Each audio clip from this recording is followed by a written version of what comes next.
Hello friends, and welcome back to a new video. Today I will be giving you all a tour of my new bookshelves.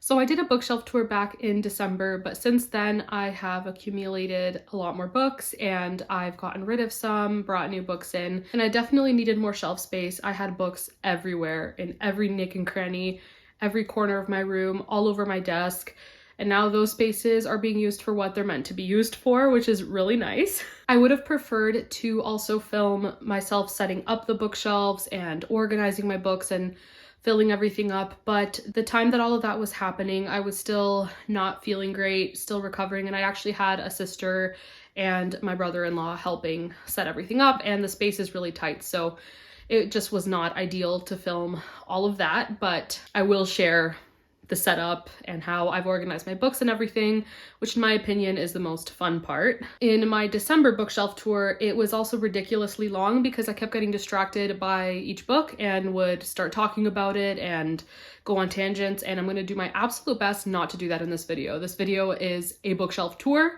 so we will just go over the books and that's it. I'm going to try to keep it as short as possible. But quickly before we go over the actual bookshelves, I do have a couple floating shelves by my desk that has some books, so we'll quickly take a peek at that and then we will go over the shelves themselves. Alright, so at the very top here we have this globe with my Amelia Peabody series by Elizabeth Peters. So the series is a cozy mystery series set in the Victorian era, mostly in Egypt, and I just think the series as a whole looks really cute with the globe. So put it up here on this floating shelf. And then this is my little bookmark collection. So I keep my bookmarks in there. So we have Crocodile on the Sandbank, and we have The Curse of the Pharaohs, The Mummy Case, my most recent read, Lion in the Valley, and then the two that I need to read are The Deeds of the Disturber and The Last Camel Died at Noon, and there are many more in the series. I believe there are like 19 in the series, so I am in no rush to read the other two. And then below that, we have some more books, and I have some vintage books here that I found at Value Village. A lot of them are more than 100 years old, and I'm not gonna like take each of them out. They're very fragile, but we have Barchester Towers by Anthony Trollope. This is The Little Minister by J.M. Barrie, and he's the one that wrote Peter Pan.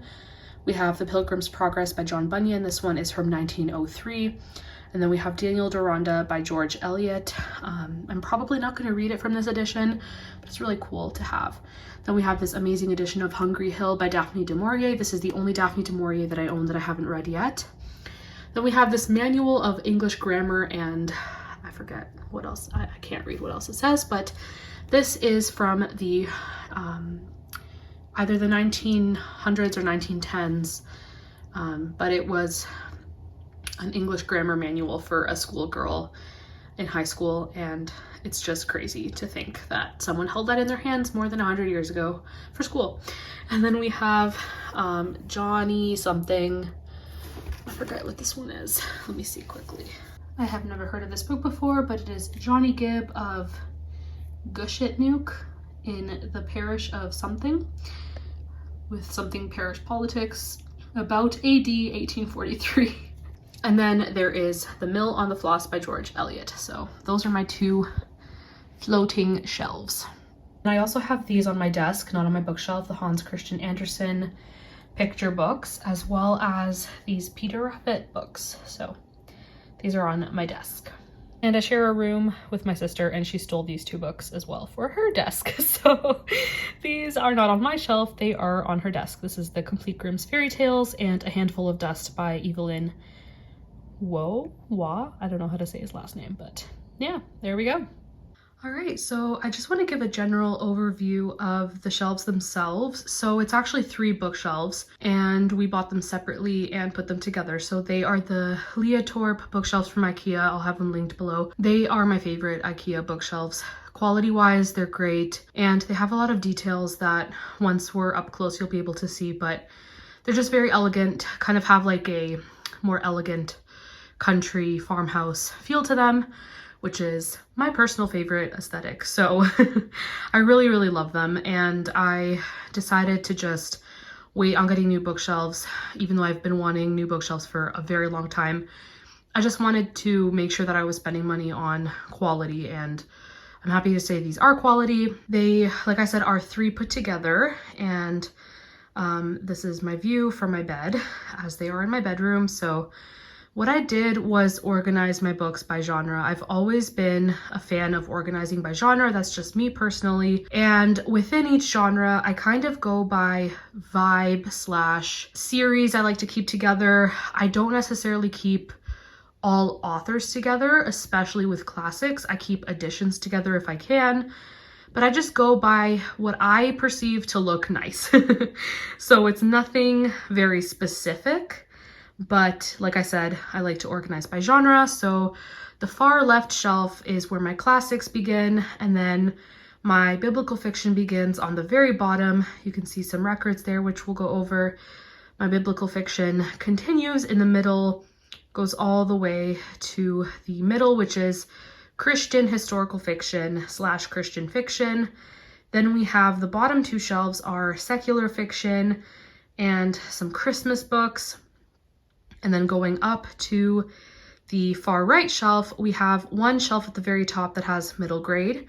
Then we have all my mysteries. I have one shelf dedicated to Agatha Christie, and then fantasy. So that's kind of how I generally like to organize, is by genre. So this is what worked for me. I'm fairly happy with how it turned out. And now we will take a closer look at each shelf individually.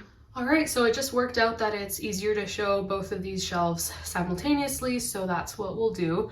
For the very top shelves on these bookcases, just the way that the permanent shelves went in and then all the extra ones, the very top shelves are very small. I'm perfectly okay with that. I'm not bothered by it. I actually like having books laying sideways as well. It's just, it doesn't bother me. It's a me thing. I don't mind it at all. So I put a lot of the smaller classics up here. I believe they're all classics. And then on the right side, you can see my tiny little Shakespeare collection. I don't have very many because I don't read a lot of Shakespeare. I do have a couple other Shakespeare plays that are other editions in the second shelf, but we'll go over them as well. So all of these books, I will have to actually bring them down here to show you. So we'll start with the far left. So first we have Barnaby Rudge by Charles Dickens. This is a book that a lot of people don't like. I personally really enjoyed it. Lady with Lapdog and Other Stories by Chekhov. This is a Russian classic that I still have to read. I'm gonna do my best to not say, haven't read this, haven't read this. It gets redundant. Anyways, then we have The Idiot by Fyodor Dostoevsky. Shirley by Charlotte Bronte. The Moonstone by Wilkie Collins. The Casebook of Sherlock Holmes by Sir Arthur Conan Doyle. This is the last Sherlock Holmes collection of stories that I need to read before I'm done the canon. And His Last Bow by Sir Arthur Conan Doyle. Then we have The House of Mirth by Edith Wharton. Northanger Abbey by Jane Austen. A Passage to India by E.M. Forster. The Hiding Place by Corrie ten Boom. Technically nonfiction, but didn't find any other place that it really fit. Christie by Catherine Marshall. Adam Bede by George Eliot. And then we have 3 Fanny Burney novels. So first here is Cecilia, The Wanderer, and Camilla.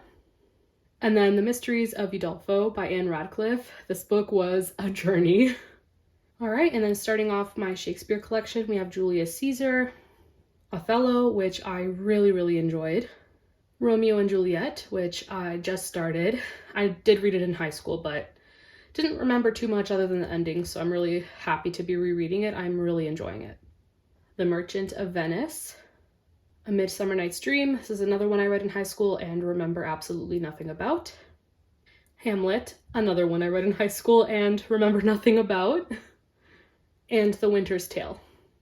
All right, so I've actually brought you a little closer for the next shelves. So first off, we have Little Dorrit by Charles Dickens, Jude the Obscure by Thomas Hardy. I'm really, really curious about this book, especially knowing a couple of my booktuber friends have wanted to chuck this book out the window. So I'm really, really curious about it. I really want to read it. Deerbrook by Harriet Martineau, which I am think about 7 chapters in and really enjoying this. It's kind of reminding me of Jane Austen, but a little slower, but I'm really enjoying it. Les Mis by Victor Hugo. I am finally back with this book and really enjoying it actually. I find the writing to be very easy, very accessible. But yeah, really enjoying it. Martin Chuzzlewit by Charles Dickens. Wasn't the biggest fan of this one. Then we have Dombey and Son by Dickens. This is the next Dickens that I need to read. Agnes Grey by Anne Bronte. This one was a really sweet story. Alice's Adventures in Wonderland and Through the Looking Glass by Lewis Carroll. Middlemarch by George Eliot. Still scared of this book. I know it won't be bad. I know it won't be that bad. I know, but I'm still scared of this book. The Mayor of Casterbridge by Thomas Hardy. The Importance of Being Earnest and Other Plays by Oscar Wilde. Loved the plays in this book. I forgot to mention the books up top are kind of like a mismatch of different editions. Obviously I mentioned, because they're smaller, I kind of shoved them up there. These are my Penguin Black Spines, and then these two here are the Premiere Classics. I only have these two. Honestly, not the biggest fan. The font is really small, so I might look for alternate editions of these books at like a thrift store, but if I don't find any, not the biggest deal. All right, and then these are some of my favorites. I love the Oxford World's Classics editions. They're super floppy, and I don't know what it is about them. I just really love these ones. And I also love how they look on the shelves. So starting off with the far left. So we have Lady Audley's Secret by Mary Elizabeth Braddon. This book was such a fun time. Mary Barton by Elizabeth Gaskell. Titus Andronicus by Shakespeare. The Tempest by Shakespeare. This one was very entertaining. 5 Plays by Anton Chekhov. Love this cover, and I'm really excited to read these plays and hopefully find some really good adaptations of them, but heard good things. Jezebel's Daughter by Wilkie Collins. The Law and the Lady by Wilkie Collins. And Poor Miss Finch, also by Wilkie Collins. Ruth by Elizabeth Gaskell. The Life of Charlotte Bronte by Elizabeth Gaskell.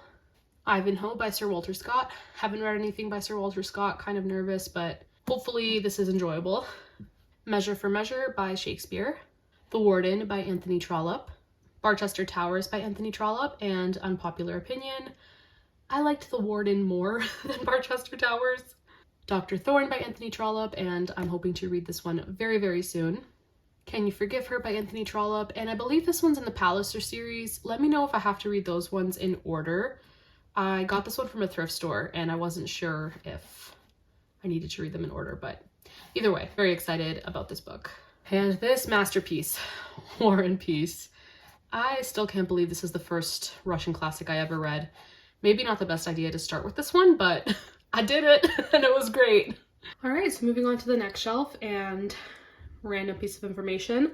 This was something I was very excited about, getting bigger shelves, having more shelf space that I could actually do this, have books facing out. I love it. And I also have some books hidden behind. So I don't know why, just little things like that make me very happy. But first up, we have Jane Eyre by Charlotte Bronte. Obsessed with this cover. And I forgot to mention, those are the Paper Mill Classics, and I got them all off Book Outlet. They are beautiful editions, and so colorful and so fun. Love them, and very affordable. Then we have A Tale of Two Cities by Charles Dickens. First, this is the Old Curiosity Shop. This edition I got at a used bookstore. Very cute. Then we have Oliver Twist. This is the first Dickens book I ever read. It has such a special place in my heart. And it is one of the first classics that I ever read for the fun of it.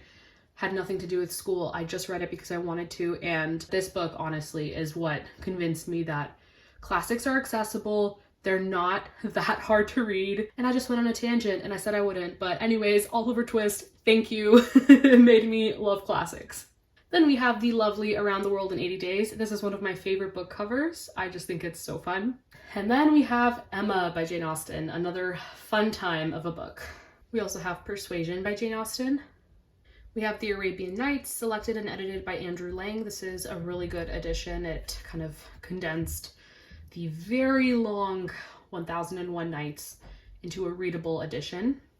One of my favorite books of all time, Wuthering Heights by Emily Bronte, and funny enough, when I got this edition, I knew nothing about the book, and just based on what the cover looks like, I thought it was a Christmas story. It can't be further from the truth, but I'm so glad I read it. I'm so glad I bought this from Book Outlet, and I love the cover. It just, I don't know why, it's so Christmassy to me. But yeah, Wuthering Heights. The Adventures of Sherlock Holmes by Sir Arthur Conan Doyle. This is such a fun time. Pride and Prejudice by Jane Austen. Sense and Sensibility, also by Jane Austen. Bleak House by Charles Dickens, and I love this edition. I love the vibe, the newsprint kind of look to it. Love this. All right, and then on the other side of this shelf, we have the Wordsworth editions, and then the English Penguin Library, or Penguin English Library, I forget the order of this edition, and then just a couple miscellaneous. But with these ones, they're all kind of from different years, and so the Wordsworth editions change. So first we have David Copperfield by Dickens, which I recently finished and overall very much enjoyed. Nicholas Nickleby by Dickens, which is definitely not a favorite. The Forsyte Saga by John Galsworthy, which literally I have heard no one talk about this book. No one on BookTube. I don't know anyone on Goodreads that I have as a friend or that I follow that has read this book. It's just a very obscure book, and I randomly found it at a thrift store, read it last year, I think just about a year ago actually, and really enjoyed it. It's a family saga, which I know is not for everyone, and it's kind of like 3 volumes in one, so it's almost like a trilogy, but not really. It was so interesting. Interesting character study. I really enjoyed it. I just haven't seen anyone else talk about it. Don Quixote by Cervantes, which I actually plan on getting another edition of this because I heard that the translation that I have is the most archaic, very difficult to read, difficult to understand, and I am not about that, especially with very old books like this that were translated from Spanish that, you know, even the Spanish is old, and yeah, I need a new edition of this book. But that is Don Quixote. The Portrait of a Lady by Henry James. The Return of the Native by Thomas Hardy. Silas Marner by George Eliot. And The Picture of Dorian Gray by Oscar Wilde. This book, such a tragedy, but so good. All right, and then up here, we just have a few little cute books. We have Letters to a Young Poet by Rainer Maria Rilke. This one is literally just his letters to one of his friends who was a young poet, and I really loved this. I highlighted, underlined. This was beautiful. Highly recommend. Then we have The Beautiful Cassandra by Jane Austen and a couple other of her juvenilia. This was a lot of fun. Really silly, but very fun and very charming. And then The Everyman Library's Pocket Poets, Robert Frost. This was very nice. Some of the poetry didn't work for me, but overall, I really do love his poetry. I'm still on a journey of figuring out what kind of poetry speaks to me and what I love, but the majority of his poems I really do enjoy. All right, and then just moving that out of the way. All right, then we have Evelina by Frances Burney, and this was pre-Jane Austen actually, so this book and other works by Frances Burney came out before Jane Austen started writing, but this one is epistolary and it doesn't work for everyone, but I personally really enjoyed it. Then we have one of my absolute favorite books of all time, North and South by Elizabeth Gaskell. The 2 main characters in this book have my heart. I love this book so much. Then we have The Murders in the Rue Morgue and Other Tales by Edgar Allan Poe. Mansfield Park by Jane Austen. The Tenant of Wildfell Hall by Anne Bronte. Great Expectations by Charles Dickens. The Valley of Fear by Sir Arthur Conan Doyle. And then, of course, I have another copy of this book, Persuasion by Jane Austen. Alrighty, and then on to the next shelf of classics, we have my Ella Montgomery collection, and then to the right of that are all my Arcturus editions. But before we go over those ones, let's first go over my Ella Montgomery books. All right, so first we have Anne of Green Gables, then we have Anne of Avonlea, Anne of the Island, Anne of Windy Poplars, Anne's House of Dreams, Anne of Ingleside, Rainbow Valley, and finally Rilla of Ingleside. All right, this book is not an Ella Montgomery book, but I just have it with this collection. This is Emily of Deep Valley by Maud Hart Lovelace. Really sweet story, kind of reminiscent of a lot of Ella Montgomery stories. Currently my favorite Ella Montgomery book of all time, The Blue Castle. And then we have the Emily of New Moon trilogy. So we have Emily of New Moon, Emily Climbs, and Emily's Quest. and I am obsessed with these covers. I love, love, love these editions. And then I have 4 more Ella Montgomery stories. I have Kilmeny of the Orchard, which I have read, and then we have The Story Girl and the Golden Road. I believe this is a duology, and then we have A Tangled Web, which I tried to read, ended up DNFing just because of the fact that it was creating a tangled web in my head. There were way too many characters, but I will try it again. I wasn't not enjoying it. It was just too confusing at the time. But yeah, I'm very much looking forward to trying it again, as well as The Story Girl and The Golden Road. Alrighty, and then my Arcturus collection. First off, we have Heidi by Joanna Spyri, The Hound of the Baskervilles by Sir Arthur Conan Doyle, Frankenstein by Mary Shelley, The Memoirs of Sherlock Holmes by Sir Arthur Conan Doyle, The Pickwick Papers by Charles Dickens, Dracula by Bram Stoker, 1984 by George Orwell, Crime and Punishment by Fyodor Dostoevsky, A Study in Scarlet and The Sign of the Four by Sir Arthur Conan Doyle, Hard Times by Charles Dickens, Villette by Charlotte Bronte. Another unpopular opinion, I think this book is better than Jane Eyre.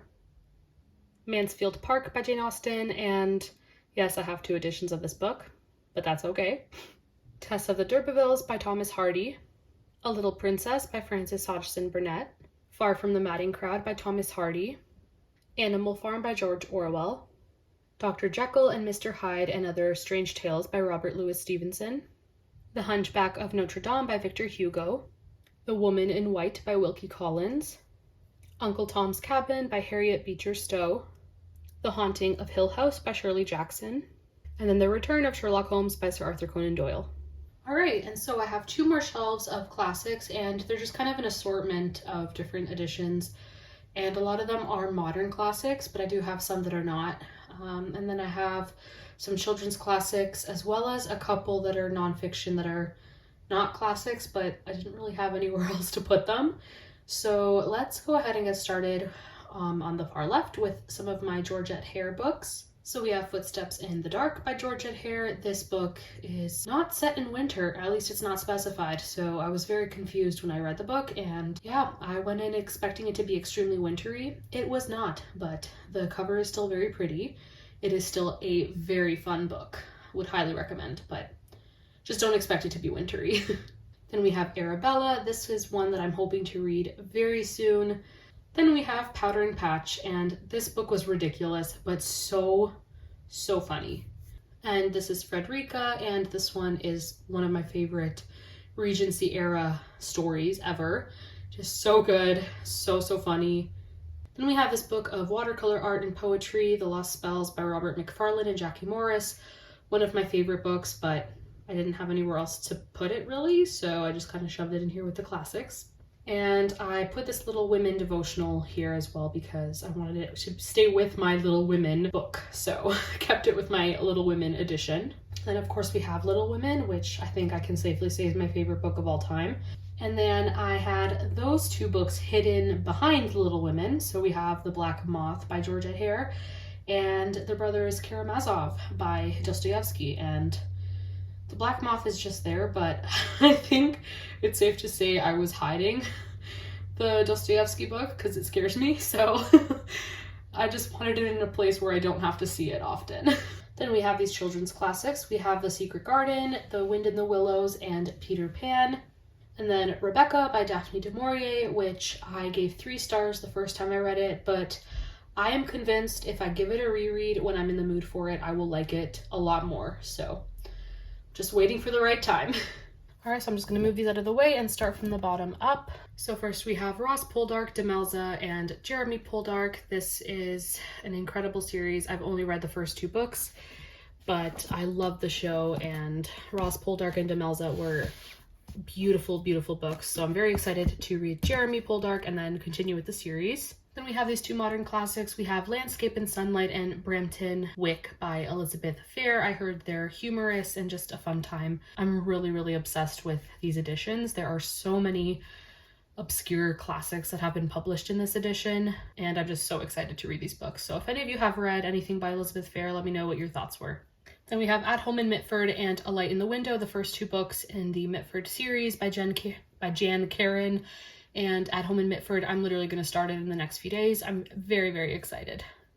All right, and then finishing that pile off with the last 3 books that I have by Daphne du Maurier, we have, actually no, I have one more, but it's on one of my floating shelves. Anyways, we have Frenchman's Creek, My Cousin Rachel, and Jamaica Inn. Unfortunately, My Cousin Rachel is actually my least favorite out of all the Daphne du Maurier books I've read, which these 4 here on this shelf, I have read all 4 of them. And I have one more that I own that I have to read. But out of these 4, that's my least favorite. Then I would say Rebecca, then Frenchman's Creek, and Jamaica Inn is my absolute favorite currently. Unpopular opinion, maybe it's just the type of reader I am, but that's just how I feel about her books. So she's a great writer, but this one's my favorite. But continuing on, all right, next up, Excellent Women by Barbara Pym. This was okay, this was fun. Moving on. All Creatures Great and Small by James Herriot. The Moon Spinners by Mary Stewart. The Feast by Margaret Kennedy. In Cold Blood by Truman Capote. George Bernard Shaw's Plays. Fahrenheit 451 by Ray Bradbury. The Fortnight in September by R.C. Sheriff. Wuthering Heights by Emily Bronte. This is one of my favorite editions of any book that I own. I'm obsessed. Just look at that. Oh, obsessed. It's just beautiful. And The Secret History by Donna Tartt. All right, and then we have the second last shelf. We have some of my hardcover classics here. We have some special editions. So first we have this beautiful edition of Alice in Wonderland. It also comes with a dark red dust jacket that I put on in the fall and winter, but in the spring and summer, I like the blue. So absolutely obsessed with this. Russian Tales, Traditional Stories of Quests and Enchantments. The Little Women Cookbook. The Complete Sherlock Holmes by Sir Arthur Conan Doyle. I love this bind-up. The Pilgrim's Progress by John Bunyan. The Little Mermaid and Other Fairy Tales by Hans Christian Andersen. Anne of Green Gables by Ella Montgomery, this beautiful Seasons edition. King Arthur and the Knights of the Round Table by Sir Thomas Malory. And then we have Ben-Hur by Lew Wallace. This is the 1992 Reader's Digest version that was actually my mom's before she got married, and she passed it down to me, which is so special. And it has such beautiful illustrations as well. If I can find a really nice one. It kind of has illustrations on every page to kind of signify what's going on. It's just so beautiful. I still have yet to read this book, but I'm very excited to. And then we have Jane Austen's Pride and Prejudice, the classic novel with recipes for modern tea time treats by Martha Stewart. I love this edition so much. I mean, come on, like, that was delicious. These are cookies. Like, those are cookies. Like, that's a cookie. I wouldn't be able to eat that. I literally would feel like I'm committing a crime. Again, like, oh, beautiful. All right, and moving on to the second half of the shelf, we have The Hobbit by J.R.R. Tolkien in this gorgeous, very cottagecore edition. This edition from Pride and Prejudice, which my mom got for me years ago, and I remember I tried reading Pride and Prejudice. I hated it, thought I hated classics. This was like in 2018, 2019, and then I'm like, you know what, I'll just keep this book for decor, for the aesthetic of it, and then I tried reading it again in 2020 and fell in love with the story. I'm so glad I kept the book. Yeah, my mom found it at a thrift store, and I'm so glad I kept it. Love it. This is an 80s edition, so definitely has that 80s vibe. See from the end papers as well. Same edition, we have Great Expectations. Then we have East of Eden by John Steinbeck. And then we have Anna Karenina by Leo Tolstoy. I do not recommend these cloth-bound editions. They are beautiful and they look beautiful, but they are so difficult to read from. Very stiff, and the paint actually comes off of the design, like it fades the more you hold it. So very expensive, but it's beautiful. It's just not ideal for reading from. All right, and then I have a few of these vintage editions. First, we have Gone with the Wind by Margaret Mitchell, No Name by Wilkie Collins, The Enchanted April by Elizabeth von Arnim, A Town Like Alice by Neville Shute, Dante's Inferno by Alighieri, The Princess and the Goblin by George MacDonald, and Selected Stories by Thomas Hardy. All right, and then for the very bottom shelf, I'm just gonna have to hold my camera because I can't use the tripod. It's way too low. It doesn't come that low. Anyways, got my records here. I'm not gonna go through these because that would take forever, but for now I have the space for them here, so I keep them here. But moving on, now this is where my biblical fiction collection starts because classics end here and I have space. So biblical fiction begins here. We have the Silent Year series. So first off, we have Egypt's Sister, Judah's Wife, King's Shadow, and Jerusalem's Queen. I really have to give this series a reread just because my tastes have changed so much, and I'm curious to see if I would still give each of the books 5 stars.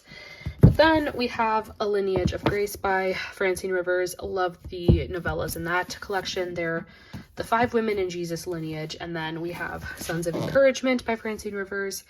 5 important men in the Bible, but 5 men that are shadowed by even greater men. So men like Caleb, who was shadowed by Joshua. We have Aaron, who was shadowed by Moses. Who else? Silas, who was overshadowed by Paul, etc., etc. So there's that collection as well. Then we have the Acts of Faith trilogy by Davis Bunn and Jeanette Oke. Personally, not my favorite in terms of how it's written, but the stories themselves are beautiful and they hold a very special place in my heart. So that is this beautiful and huge omnibus edition. Then we have Esther, Royal Beauty, and Bathsheba, Reluctant Beauty by Angela Hunt as well. One of my favorite series of all time, A Voice in the Wind and Echo in the Darkness and As Sure as the Dawn. I'm not going to take them out of the box, but just incredible. And then we have this trilogy. So we have Return to Me by Lynn Austen, Keepers of the Covenant, and On This Foundation. And this trilogy is biblical fiction set around the time of Zechariah, Ezra, and Nehemiah. Beautiful stories as well. Really, really good. Haven't read them in such a long time though, so again, have to give them a reread to see if my thoughts still stand the same. All right, so now we are at the middle shelf, and angle isn't great, but we're going with what we got. So top shelf here, I just have some more biblical fiction that I don't really access all that often. So they're just kind of shoved up here.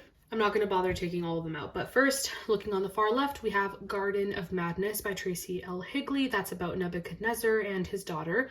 Really great story. The Queen's Handmaid by Tracy Higley and So Shines the Night by Tracy Higley. So Shines the Night is a great one as well. That one is set during the early church and it deals with spiritual warfare. Then we have Sold into Freedom by Carol Tauris, another early church story. The Thief by Stephanie Lansom, that is set just before Jesus' crucifixion. Then we have this Daughters of the Promised Land series. These are my favorite books by Jill Eileen Smith. She's not my favorite writer. I just don't really jive with her writing style, but I did really, really enjoy this series. I loved the stories told. So we have book 1, which is about Rahab, the Crimson Cord. Book 2, The Prophetess, is about Deborah. Book 3, Redeeming Grace, is about Ruth. And book 4, A Passionate Hope, is about Hannah. And Hannah's story in particular really spoke to me, just about waiting on God and his promises. Beautiful story. Then we have the Wives of the Patriarchs series by Jill Eileen Smith. We have Sarai, Rebecca, and Rachel. All right, and then moving on to the second shelf in the middle case, we have my favorites shelf in terms of my favorite biblical fiction authors. So my three favorite are Connie Lynn Cassette, Tessa Afshar, and Misu Andrews. One of my Tessa Afshar books is currently being loaned out, so it's not currently here, but I have all of the books that I've read by these authors here, and I adore them all. So we have this trilogy by Connie Lynn Cassette. This is the Out from Egypt series, and it is Counted with the Stars, book 1, Shadow of the Storm, which is book 2, and Wings of the Wind, which is book 3. All right, and next up is this series called the Cities of Refuge series by Connie Lynn Cassette, and this book is set around the time when Israel is... All right, and then we have the Cities of Refuge series by Connie Lynn Cassette. So the first book is A Light on the Hill. This series is set when Israel had cities of refuge, which I knew next to nothing about. Even though I had read about these in the Bible, I just felt like I didn't really understand the purpose of them and like how they functioned and everything. And so this series really put that into perspective and how it would have worked depending on like if a crime was committed and whatever. And anyways, this series was incredible. So A Light on the Hill is book 1. Shelter of the Most High is book 2. Until the Mountains Fall is book 3. And Like Flames in the Night is book 4. And then we have this duology, which is personally not my favorite, but it is still a great duology. So we have To Dwell Among Cedars and Between the Wild Branches, the Covenant House duology. Moving on to Tessa Afshar's books, we have Pearl in the Sand, Harvest of Rubies and Harvest of Gold, In the Field of Grace, Thief of Corinth, one of my favorites, Bread of Angels, Land of Silence, Daughter of Rome, Jewel of the Nile, another favorite. And the one that I'm currently lending out is The Hidden Prince, and I don't know if I can say it's my favorite right now, but it was incredible. I will talk about it in my next wrap-up video. Wow, just amazing.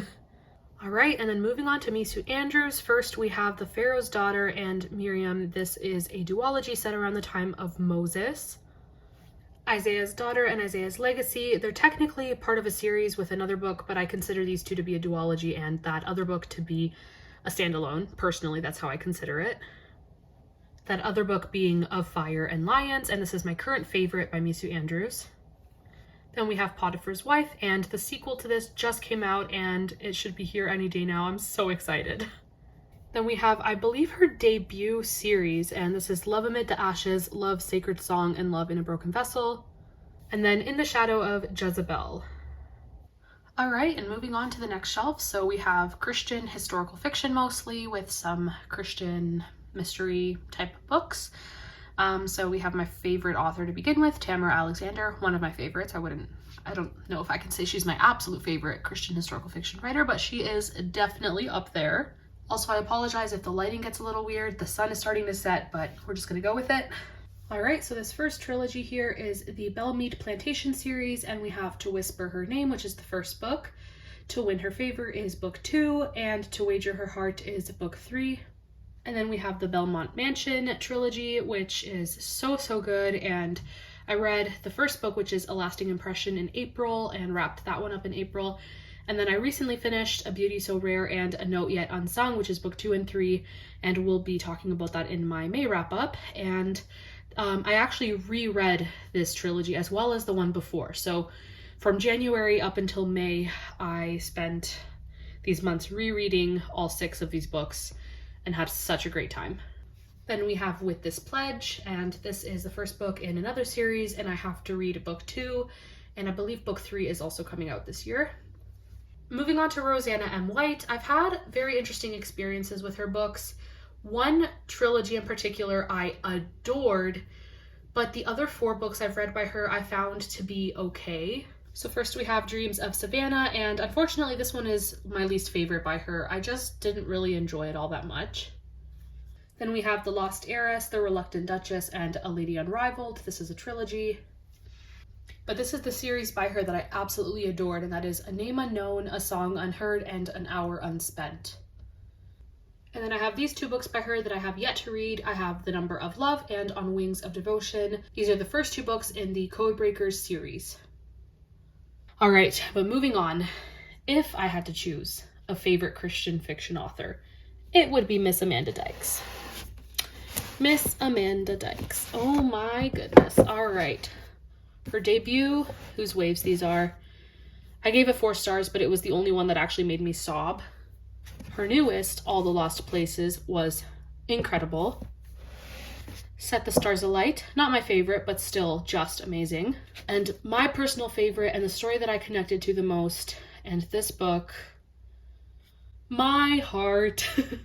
Yours is the Night. This book was so special, and honestly the best World War I story I have ever read. And then we have some Jamie Jo Wright. All of these Jamie Jo Wrights I have read, so the ones that I don't own are her 2 newest releases I haven't read. So the first one here is Echoes Among the Stones, On the Cliffs of Foxglove Manor. My personal favorite, The Curse of Misty Wayfair. My second favorite, The Haunting at Bonaventure Circus. The House on Foster Hill. And The Reckoning at Gossamer Pond. All right, and then the next shelf, this is one of those where these books can't stand up. The majority of them can't. Some of them are short enough to stand up upright, but not all of them are. So again, I don't mind if they are sideways. Anyways, let's just go through each pile. First, we have Kettera by Lisa T. Berggren. Book 2 is Verity. And book 3 is Selah. And these 3 books are part of the Sugar Baron's Daughters series. Then we have The Lady of Bolton Hill by Elizabeth Camden. In a Far Off Land by Stephanie Lansom. And Newton and Polly, A Novel of Amazing Grace by Jodie Headland. Then we have the Bleecker Street Inquiry Agency series, starting with To Steal a Heart, then To Right a Wrong, both of which I have read, and To Disguise the Truth, all by Jen Turano, and this book I have not yet read. A Dance in Donegal by Jennifer Dybel. The Lady of Galway Manor by Jennifer Dybel. In Spotlight and Shadow by Rachel Scott McDaniel. A Tapestry of Light by Kimberly Duffy. The Moonlight School by Suzanne Woods Fisher. The Socialite by Janelle Chizelski. And The Writing Desk by Rachel Hawk. And the next shelf down is also Christian fiction, again mostly historical. So starting on the far left, you can see my Francine Rivers collection. I'm not going to take them all out, but we have The Lady's Mine, Bridge to Haven, which I did not get with a dust jacket. That is from my grandma, so that did not come with a dust jacket. The Masterpiece and Redeeming Love. And then we have The Auschwitz Escape by Joel Rosenberg. I don't remember if that's Christian fiction. I do remember loving it when I read it, but it's been so long. I don't remember the characters. I literally remember nothing about the story other than it's World War II. I do want to give it a reread and see if I still like it, but that is The Auschwitz Escape. I do own a few Lynn Austens, so Long Way Home and Chasing Shadows I have not read. Where We Belong I have read. It was very slow paced, but such a good story, and it featured sisters and looking for codexes, like ancient biblical manuscripts and stuff like that in the Sinai Peninsula, and it was based on a true story. So as slow paced as it was, it really worked for me and I loved it. And then we have my Julie Klassen collection, which is ever growing, and I want it to grow even more because she has become a comfort author. I have yet to give a book of hers like 5 stars, a big 5 stars. I've given one 4.5.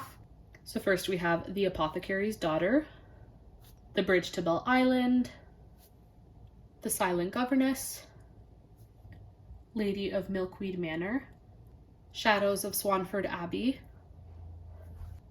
The Innkeeper of Ivy Hill, and this is the one that was almost a 5-star read, and The Bride of Ivy Green. This is book 3, so I really need to get myself book 2. I still don't have it. And A Castaway in Cornwall. And then we have this pile here, The Memories We Painted by Caitlin Miller, The Librarian of Boone's Hollow and Return to Boone's Hollow by Kim Vogel Sawyer, Finding Lady Enderley and Lady Jane Disappears by Joanna Davidson Politano, Midnight on the River Grey by Abigail Wilson. I don't think she's a Christian fiction author, but I know she's a clean fiction, historical fiction author, so I just kind of lumped her in here with my other historical fiction. And When Twilight Breaks by Sarah Sundin. And the next shelf down, this is the second last shelf, and I can't show them all at once, so we're just going to start with the left again. And this shelf is all my historical fiction with a few contemporaries. I don't really read a lot of contemporaries, so this is mainly historical fiction, but it is secular fiction, so this is not my Christian historical fiction. There is a gap because I lent out one of my books, and that one is, shoot, I forget the title. It's by Ruta Sepetys. I'll put a picture of the cover on the screen, but I lent out this book to a friend, so that is where it goes. All right, so we have The Last Year of the War by Susan Meissner. I still have not read a Susan Meissner, and I need to rectify that. Beartown by Frederick Bachman. Lessons in Chemistry by Bonnie Garmis. I have very low expectations going into this book. I don't think it's going to be for me, but I'm going to give it a try. The Rose Code by Kate Quinn. The Diamond Eye, also by Kate Quinn. The Last Garden in England by Julia Kelly. The Black Swan of Paris by Karen Roberts. I recently finished this and overall really enjoyed it. Resistance Women by Jennifer Ciavarini. The Forest of Vanishing Stars by Kristen Harmel. Dangerous Alliance by Janique Cohen. This book was so fun. At the Mountain's Edge by Genevieve Graham. Winter Solstice by Rosamund Pilcher. The House at Riverton by Kate Morton. All right, and then I just turned the camera so you can see the other side of the shelf. We have The Nightingale by Kristen Hanna, one of the best books ever, but I'm scared to reread it because I'm scared that my thoughts will change. The Fountains of Silence by Ruta Sepetys, such a good book. Out of the Easy by Ruta Sepetys. Salt to the Sea, also by Ruta Sepetys. Secrets of a Charmed Life by Susan Meissner. The Alice Network by Kate Quinn. Dragonfly by Layla Meacham. Pachinko by Minjin Lee. The Lady of the Rivers by Philippa Gregory. Our Woman in Moscow by Beatrice Williams. The Codebreaker's Secret by Sarah Ackerman. Hamnet by Maggie O'Farrell. This book, wow, this book. Another great one, Between Shades of Grey by Ruta Sepetys. And The Deal of a Lifetime and Other Stories by Frederick Bachman. And this is the very bottom shelf for this case, the middle case. So this is the very, very bottom. We have Christmas books here, but I'm just going to finish off with the rest of the historical fiction. This is mainly historical fiction with some speculative elements or historical, like gothic fantasy, or historical fiction with gothic or speculative elements. That's kind of why I pulled these ones and kept them separate. I call these books more of like the vibey books. These have a specific vibe to them. Anyways, and I do have a duology here. I know there will be a third book actually, so it's a series, but it's this book, The Lost Queen, and this book, The Forgotten Kingdom. They go together, but this is a huge, huge hardback, and that one's like a paperback, so I'm like, I'm just gonna keep them separate. Anyways, The Lost Queen by Signe Pike. The Night Ship by Jess Kidd. The Muse by Jessie Burton. The White Hare by Jane Johnson. Mr. Flood's Last Resort by Jess Kidd. The Golem and the Jinni by Helene Wecker. Alright, then we have The Shadowy Horses by Susanna Kearsley. The 13th Tale by Diane Setterfield. Once Upon a River, also by Diane Setterfield. The Forgotten Kingdom by Signe Pike. The Cottingley Secret by Hazel Gaynor. The Asylum by Karen Coles. Things in Jars by Jess Kidd.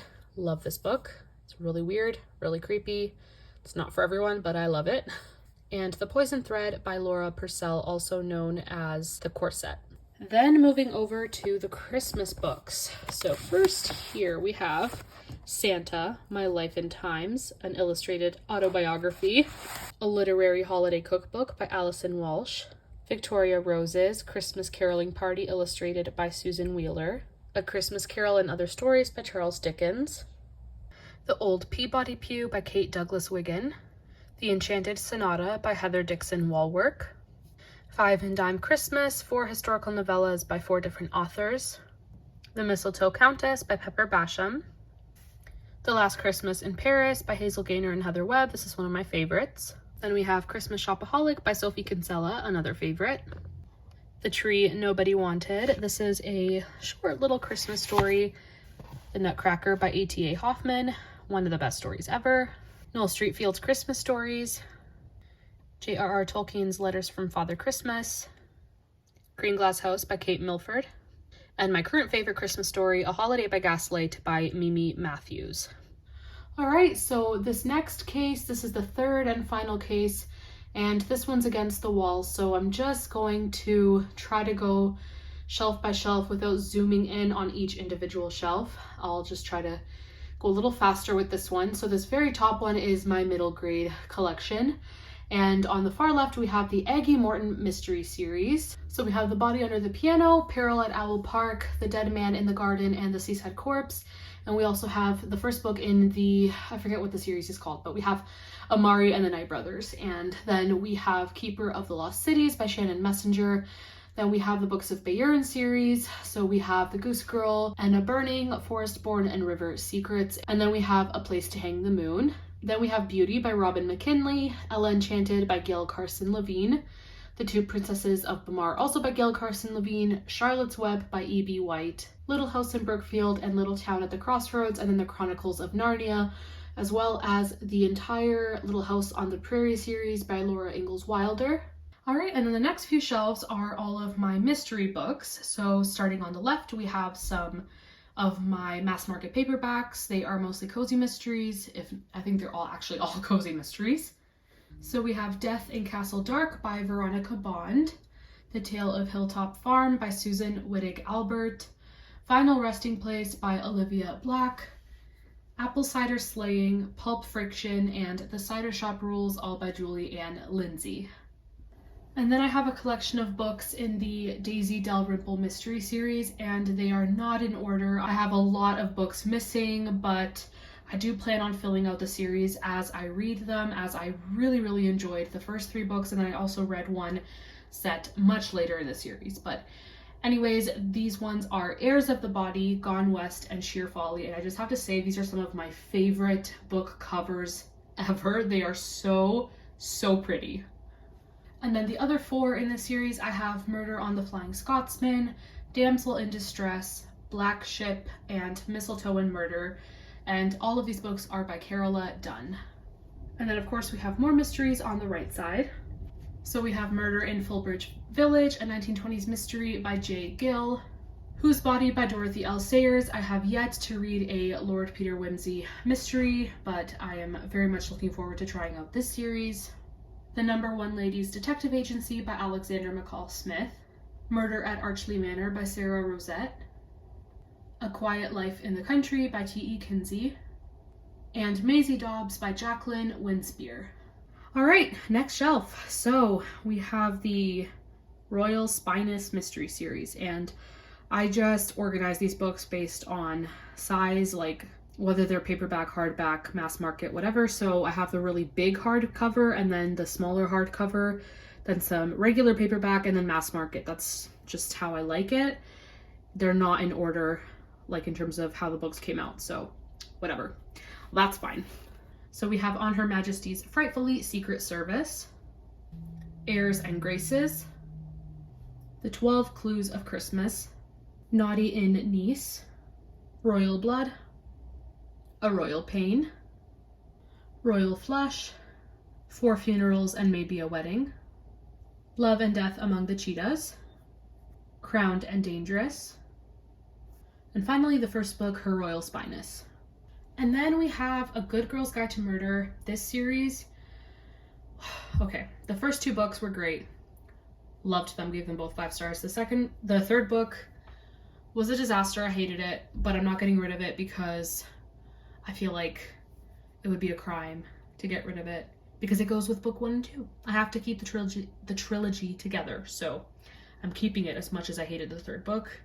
Alrighty, and then we have an entire shelf dedicated to Agatha Christie because I have so many Agatha Christie books, and my collection is ever growing. I do plan on getting some more this year, and I eventually will do some sort of Agatha Christie ranking video or something to do with her stories, her books, something like that. So I'm not going to pull out every single book and share it and whatever the way that I've done for the other books on my shelf. So I'll just quickly go through the titles. So starting on the far left from the bottom up, we have The Man in the Brown Suit, Ordeal by Innocence, The Pale Horse, The Secret of Chimneys, The Seven Dials Mystery, The Murder at Hazelmoor, and those I believe were all standalones as well as a couple others. But then we have The Secret Adversary, Postern of Fate, Partners in Crime, and By the Pricking of My Thumbs, which are the Tommy and Tuppence books, and then There Were None is another standalone,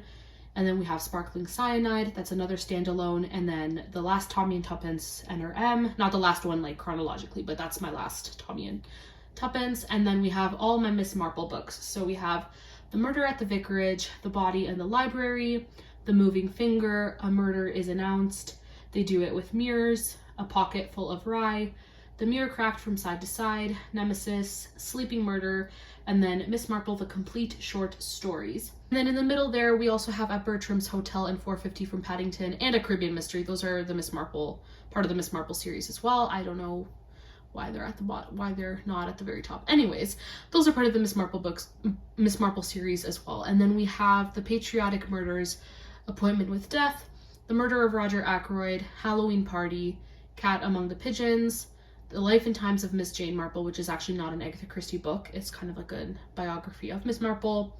Poirot Investigates, Elephants Can Remember, The Mysterious Affair at Styles, The Big Four, The Mystery of the Blue Train, Peril at End House, Murder on the Orient Express, Death in the Clouds, Cards on the Table, Murder in the Mews, Death on the Nile, Hercule Poirot's Christmas, Sad Cypress, and Five Little Pigs. And then this is the shelf where mysteries end and fantasy begins. So let's finish off the mysteries. So first we have the Thursday Murder Club series. We have The Thursday Murder Club, The Man Who Died Twice, and The Bullet That Missed, and I cannot wait for the fourth book to come out later this year. The Strange Case of the Alchemist's Daughter by Theodora Goss. The Broken Girls, which is an incredible book, and Lost Among the Living by Simone St. James. The Caretakers by Eliza Maxwell. Still Life, A Fatal Grace, and The Cruelest Month by Louise Penny. And then Dissolution and Revelation by C.J. Sanson. So Revelation, I believe, is the fourth book in this series, Dissolution being the first, and I have yet to try the series out. It is a mystery series set during the reign of Henry VIII, but I have very high hopes. And that's it for mystery. And then we have my Rebecca Ross collection. Rebecca Ross is what I consider to be an auto-buy author, one of my favorites, a comfort fantasy author. She's one that I am most comfortable constantly buying her books. She just writes stories that I know I will at least enjoy. Anyways, I'm not going to blabber on, but Rebecca Ross is one of my favorite authors. I love her writing. It suits my tastes. So let's just quickly go through her books. So we have Divine Rivals, and this is one of her newer releases. This is YA, and I cannot wait to read it. Dreams Lie Beneath. This is my current favorite by her. Sisters of Sword and Song. The Queen's Rising and The Queen's Resistance. Some may find these books very tropey, but I loved them. They were so good. And I actually credit this duology with getting me into YA fantasy and fantasy in general. And I love that the world is inspired by both France and Scotland, and I loved these books. And finally, A River Enchanted, and this was her adult debut. All right, and this is the second last shelf with some more fantasy. So on the far left, we have my Brandon Sanderson collection. Starting off with Mistborn Era 1, we have Mistborn, The Wall of Ascension, and The Hero of Ages. This series was my first, foray into epic fantasy, and wow. That's all I can say. This was incredible. Then we have Skyward and Starsight. I haven't read either of these yet. I'm not huge on sci-fi, but I have high hopes and I'm looking forward to trying it out. And then we have Warbreaker and Elantris, and I do plan on reading both of these this year. Elantris I am reading in June, definitely. Then we have my Mismatched, the Lord of the Rings series. I got these from the thrift store. So we have the Fellowship of the Ring, The Two Towers, and The Return of the King. Then we have The Name of the Wind by Patrick Rothfuss, and The Princess Bride by William Goldman. Then we have The Ravenwood Saga by Morgan L. Bussey. I loved the concept of this story so much. A little bit more than the execution, and it's definitely a me problem. It's definitely just me not jiving with the writing style. But I think the concept is amazing, and the symbolism of the Christian faith is great. So this series is a really good one. It is Mark of the Raven Book 1, Flight of the Raven, and Cry of the Raven. And they are kind of allegorical in a way, fantasy, Christian fantasy. And yeah, they're great books. Then we have As Old as Time, A Twisted Tale by Liz Braswell. What If Belle's Mother Cursed the Beast? This one was fairly fun. And then by far one of the best series I've ever read, The Lunar Chronicles by Marissa Meyer. Cinder, Scarlet, Cress, and Winter. If I don't get around to rereading this series this year, or at least starting it this year, next year for sure I'm rereading them. They are so good, so fun. Again, I'm not even a sci-fi person, but man, I had such a good time with these books. They're just so good. One of my favorite YA duologies, we have Wolf by Wolf and Blood for Blood by Ryan Groudon. This is alternate history, so as if Hitler and Germany and the Axis powers had won the war, had won World War II. What would have happened after? Then we have a few Melanie Dickerson. We have The Huntress of Thornbeck Forest, The Beautiful Pretender, and The Noble Servant. And then the Six Crimson Cranes series. I don't know if this is a duology or if there will be another book, but we have Six Crimson Cranes, Cranes. 6 Crimson Cranes and The Dragon's Promise, and I still haven't read The Dragon's Promise. 6 Crimson Cranes was so cute. It was like a Disney movie, so very excited for the second book. And then we have one last shelf. We're almost done this bookshelf tour. This is my final shelf, the last shelf with my fantasy. So let's start over here. And my first collection here is my Juliet Marillier collection. So first off, this is not in order. Let's get that in order. All right, so we have Daughter of the Forest, Son of the Shadows, and this is my favorite Juliet Marillier book ever, and Child of the Prophecy. And then these are the first 3 books in the series, and then these are books 4, 5, and 6, but because they're mass market paperback, I just kind of kept them separate, so I'll just quickly go over those. So the 3 are Flame of Seven Waters, Heir to Seven Waters, and Seer of Seven Waters. We also have Shadowfell, which I haven't read yet. And then we have this wonderful duology, Wildwood Dancing, which is set in medieval Romania, and Sibyl's Secret, which is set in medieval, what is now Turkey, medieval Anatolia. And wow, this duology is wonderful and so magical and beautifully written. All right, then going over these. First, we have The Sword of Kaigan by Emil Wong. This book made me sob. Hunted by Megan Spooner. Entwined by Heather Dixon. Then we have Emily Wilde's Encyclopedia of Fairies by Heather Fawcett. Wishtress by Nadine Brandes, which I'm actually almost finished, so very, very excited to talk about it. Fox by Nadine Brandes.